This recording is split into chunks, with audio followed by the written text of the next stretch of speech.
ദൈവത്തിൻ്റെ സ്തുതി. സങ്കീർത്തനം 25. യഹോവേ, നിങ്കിലേക്ക് ഞാൻ മനസ്സുയർത്തുന്നു. എൻ്റെ ദൈവമേ, നിന്നിൽ ഞാൻ ആശ്രയിക്കുന്നു. ഞാൻ ലജ്ജിച്ചു പോകരുതേ. എൻ്റെ ശത്രുക്കൾ എൻ്റെ മേൽ ജയം ഘോഷിക്കരുതേ. നിന്നെ കാത്തിരിക്കുന്ന ഒരുത്തനും ലജ്ജിച്ചു പോകുകയില്ല. വെറുതെ ദ്രോഹിക്കുന്നവർ ലജ്ജിച്ചു പോകും. യഹോവേ, നിന്റെ വഴികളെ എനിക്ക് അറിയിക്കണമേ. നിന്റെ പാതകളെ എനിക്ക് ഉപദേശിച്ചു തരണമേ. നിന്റെ സത്യത്തിൽ എന്നെ നടത്തി എന്നെ പഠിപ്പിക്കണമേ. നീ എൻ്റെ രക്ഷയുടെ ദൈവമാകുന്നുവല്ലോ. ദിവസം മുഴുവനും ഞാൻ നിങ്ങളിൽ പ്രത്യാശ വയ്ക്കുന്നു. യഹോവേ, നിന്റെ കരുണയും ദയയും ഓർക്കണമേ. അവ പണ്ടേ ഉള്ളവയല്ലേ. എൻ്റെ ബാല്യത്തിലെ പാവങ്ങളെയും എൻ്റെ ലംഘനങ്ങളെയും ഓർക്കരുതേ. യഹോവേ, നിന്റെ കൃപപ്രകാരം നിന്റെ ദയനിമിത്തം എന്നെ ഓർക്കണമേ. യഹോവ നല്ലവനും നേരുള്ളവനുമാകുന്നു.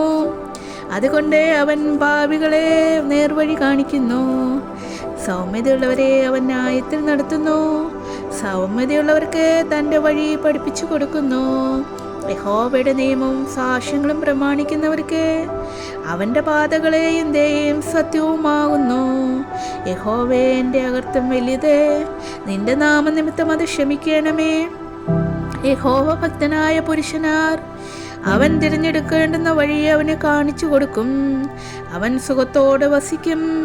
അവൻ്റെ സന്തതി ദേശത്തെ അവകാശമാക്കും. യഹോവയുടെ സഹിതം തൻ്റെ ഭക്തന്മാർക്കുണ്ടാകും. അവൻ തൻ്റെ നിയമം അവരെ അറിയിക്കുന്നു. എൻ്റെ കണ്ണെപ്പോഴും യഹോവയിലേക്കാകുന്നു. അവൻ എൻ്റെ കാലുകളെ വലയിൽ നിന്നും വിടുവിക്കും. എങ്കിലേക്ക് തിരിഞ്ഞ് എന്നോട് കരുണയുണ്ടാകണമേ. ഞാൻ ഏകാകിയും അരിഷ്ടനുമാകുന്നു. എനിക്ക് മരണപീഡകൾ വർദ്ധിച്ചിരിക്കുന്നു. എൻ്റെ സങ്കടങ്ങളിൽ നിന്നും എന്നെ വിടുവിക്കണമേ. എൻ്റെ അരിഷ്ടതയും അതിവേദനയും നോക്കണമേ. എൻ്റെ സകല പാവങ്ങളും ക്ഷമിക്കണമേ. എൻ്റെ ശത്രുക്കളെ നോക്കണമേ. അവർ പെരുകിയിരിക്കുന്നു.